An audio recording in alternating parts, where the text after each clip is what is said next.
ઉપનિષદ ઉવાચમાં તમારું સ્વાગત છે। આજનો અધ્યાય છે ચોથો, ચંચુલાને સદગતિની પ્રાપ્તિ। બ્રાહ્મણ ઉવાચ, બ્રાહ્મણે કહ્યું, હે ચંચુલા, ભાગ્યના બળે તને હવે જ્ઞાન પ્રાપ્ત થયું છે।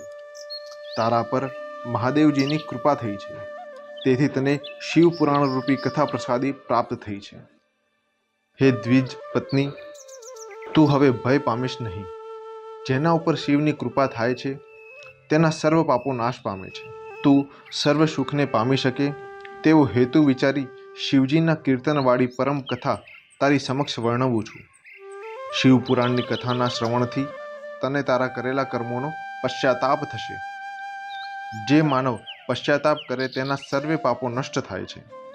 પશ્ચાતાપથી પાપની શુદ્ધિ ન થાય તો પ્રાયશ્ચિત કરવું। પ્રાયશ્ચિત કરવા છતાંય મનુષ્ય ભયરહિત થતો નથી, પણ પશ્ચાતાપ કરનારની ગતિ સારી થાય છે।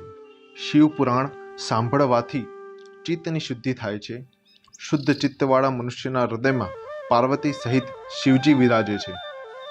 માટે સર્વે વર્ણોના મનુષ્યોએ આ કથા સાંભળવી જોઈએ।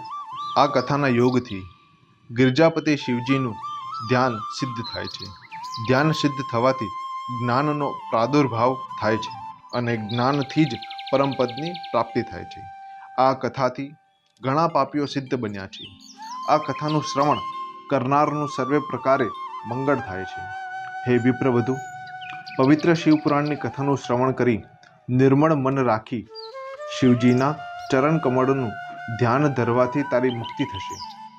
શ્રી શિવજીએ કહ્યું, હે મુનિશ્રેષ્ઠ, જેનું ચિત્ત શિવ સ્વરૂપમાં જોડાયેલું હતું તે શ્રેષ્ઠ બ્રાહ્મણ ચંચુલાને શિવજીની કથા વિશે કહી ધ્યાનસ્થ થયો। બ્રાહ્મણના વચનોથી હર્ષ પામીને ચંચુલાના મનને શાંતિ થઈ। તે કહેવા લાગી, હે બ્રાહ્મણ, આપને ધન્ય છે।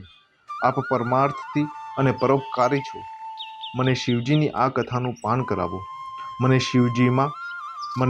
શિવ પુરાણમાં શ્રદ્ધા બેઠી છે। તે આવી રીતે હાથ જોડી પ્રાર્થના કરવા માંડી। આ બ્રાહ્મણ ચંચુલાને શિવપુરાણની પવિત્ર કથા સંભળાવવા માંડ્યો। આ કથાના શ્રવણથી ચંચુલા કૃત્ય થઈ શિવજીની કૃપા તેના ઉપર ઉતરી। તે સદાય શિવના ધ્યાનમાં રત રહેવા માંડી।